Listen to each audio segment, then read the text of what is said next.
is Chamaka Chukuma, and this is my sister-in-law, Sylvia Akins.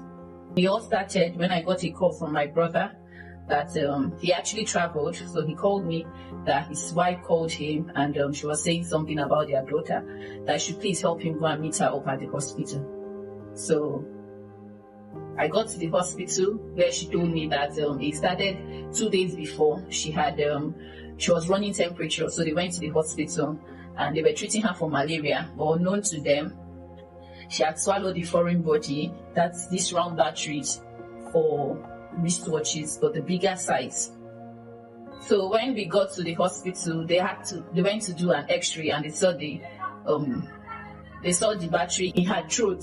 Immediately, that was around 11 p.m. in the night. The doctor said we were going to go in for an emergency operation because the battery had stayed there for some days. So they went in that night for the operation. It took about 5 hours. But when she came out, the doctor told us, okay, that they couldn't bring it out, but they had succeeded in pushing it down. So we are going to just wait for her to pull it out. But she didn't sleep that night because we were awake all through the night, the way she was breathing, like she was struggling for air. So apparently, we told the doctor the next morning, and she asked us to go and repeat the X-ray again. The X-ray result came out, which actually showed that the battery was still stuck in her throat. So we went back, and the doctor said they were going to go in again for an emergency surgery, which they did. As God will have it, they spent less than an hour, and they came out with the battery being pulled off, and she was better. We actually thought that was the end of it. We were going to wait for recovery, but that was just the beginning of everything. They referred us to another hospital. On getting to the hospital, they took us for an X-ray, which showed that she had some damages were already done in her system. So they referred us to Lutz the next morning. On getting to Lutz, by then my brother had come back. So the doctor called us both in and told us that he would have to tell us the situation of things. He explained to us that her oesophagus had 3 perforations, and because of her age, they would not be able to operate on her till she's 5 to 6 years old. That what they can do as at now is to pass a pipe to her stomach, which will be feeding her through the pipe till she's of age 5, 6.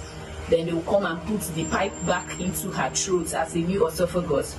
Then she would be growing with it. With time, they'll be changing it to when it's now permanent in her. They told us that's the situation, the solution they could give us as at that time. But we have to get admitted, and while they are waiting for other tests to be done, and then they can now tell us what is next. So that was when the admission started. Okay, so while she was admitted, they had already done the minimal surgery that they could do to ease her lungs, so that her lungs can recuperate back, because fluid was inside her lungs, and they did that. Her temperature and her breathing had calmed down.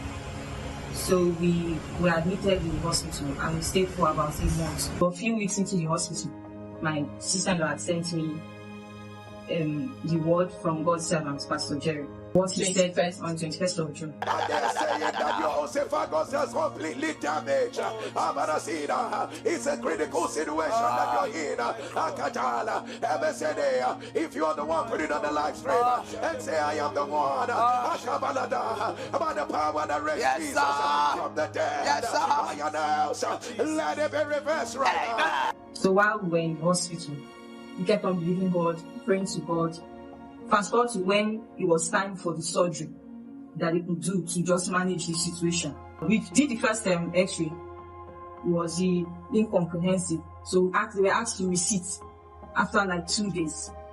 And behold, when we did the receipt, normally when she's giving, because she's always giving barium swallow to ingest, so they can check where the liquid is passing through from. If it's going directly from the esophagus to the stomach, or it's going both to the stomach and to the chest, that's the lungs area.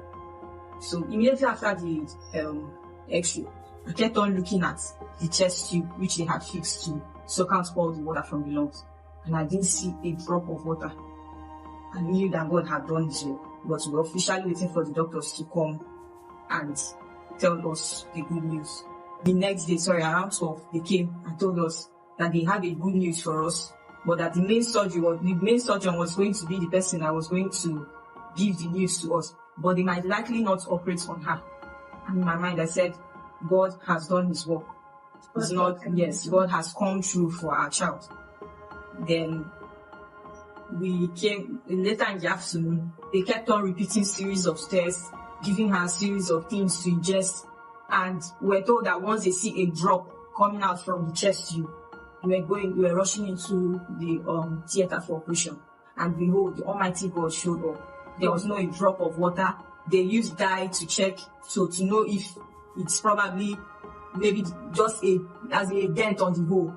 It didn't show on the test tube at all. We are here to return all the glory to God for what he did for our family, because what God cannot do does not exist. Thank you, Pastor Jerry, for standing in the gap for us. May God continuously reward you.